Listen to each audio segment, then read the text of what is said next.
What's going to happen when I go to the hospital? Who do I have to tell? Who might see me there? What if someone finds me there? Are you going to hurt me again? Are the police going to be involved? What happens with that? I don't want my family to know.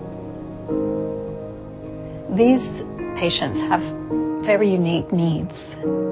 They're not the same as other patients. And the way in which they're unique is that they're embarrassed about what's happened to them. And they're ashamed about what's happened to them. And they have the sense that everybody's looking at them and everybody knows what happened. The first thing that comes to mind is the word dignity. When I was first learning how to be a forensic nurse examiner, a lot of times they came in saying that they had felt like they had been stripped from everything, and not only emotionally but physically. And if they were sitting there with me and it was just myself and him or her in the examination room, the biggest thing that I remember was trying to provide a little piece of dignity. The forensic nurse has a fairly large role in that we need to respond as a nurse, as a person, and make an emotional connection.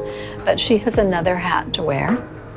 Forensic nurse examiners are needed to aid between the medical profession and the court system. A lot of programs across the country have partnerships with non-government organizations. The difference, I think, that has evolved here is that we went one step further and we invited Surrey Women's Centre to come into the hospital and work in partnership with us here.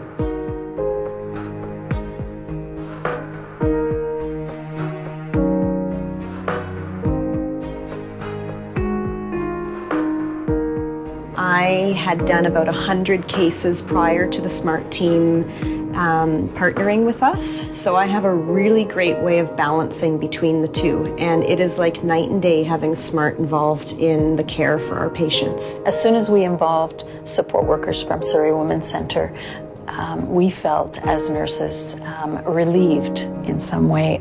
The experience of violence in one's life is never forgotten. And I think that if they do receive care, exceptional care, that they can leave and they can begin the healing process, they will always carry it within them. People who come and tell this particular story, I think, are very brave. This whole process really is intended to be a therapeutic process, in that each thing that we do, we are trying to restore their sense of autonomy. For me, the most important part is helping that person be able to feel whole again.